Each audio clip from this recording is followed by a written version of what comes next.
এই দুটো বাড়ি। আর রানী রাসমণির অরিজিনাল বাড়িটা হচ্ছে এই পাশ দিয়ে ঘুরে যেতে হয় একটু এগিয়ে। রানী রাসমণি দেবী দক্ষিণেশ্বর কালী মন্দির প্রতিষ্ঠার জন্য এবং শিক্ষা ও নারী ক্ষমতায়নে তার অবদানের জন্য সবচেয়ে বেশি পরিচিত। ওয়েলিংটনে তাদের 3টে বাড়ি রয়েছে। এই বাড়ির পুজো এখন ওনার দ্বিতীয় মেয়ে কুমারী চৌধুরী ও জামাই প্যারীমোহন চৌধুরীর বংশধরের দ্বারা পরিচালিত হয়, তাই চৌধুরী বাড়ির পুজো নামে এই বাড়ি পরিচিত। 8 বছর ধরে 1813 থেকে 1820 সাল অবধি 25 লক্ষ টাকা ব্যয় করে এই বাড়ি তৈরি হয়।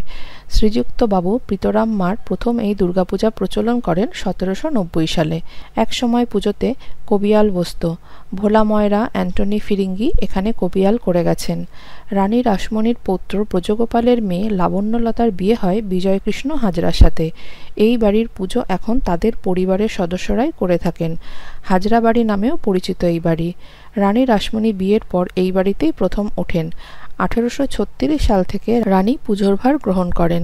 শোনা যায় এই বাড়ির পুজো দেখতে স্বয়ং প্রিন্স দ্বারকানাথ ঠাকুর, রবীন্দ্রনাথ ঠাকুর, স্বামীজি, নেতাজি, রাজা রামমোহন রায় ও ঈশ্বরচন্দ্র মহাশয় এসেছিলেন।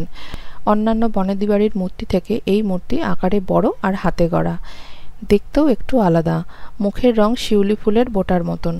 পেছনে চালচিত্রে থাকে চণ্ডী ও পুরাণের কাহিনী। কথিত আছে একবার পুজোর সময় মথুরমোহন দেখেন স্ত্রী জগদম্বার পাশে এক মহিলা চামর দোলাচ্ছেন।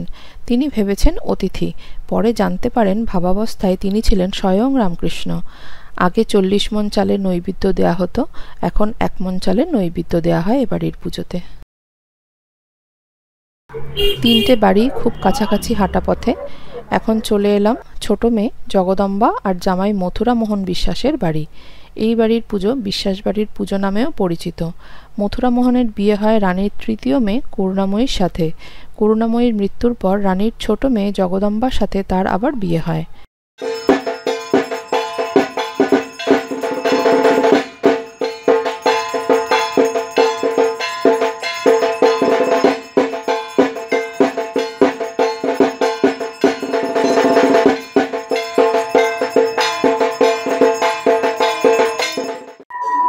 মথুর বাবুর বাড়ি পুজোর প্রসাদ।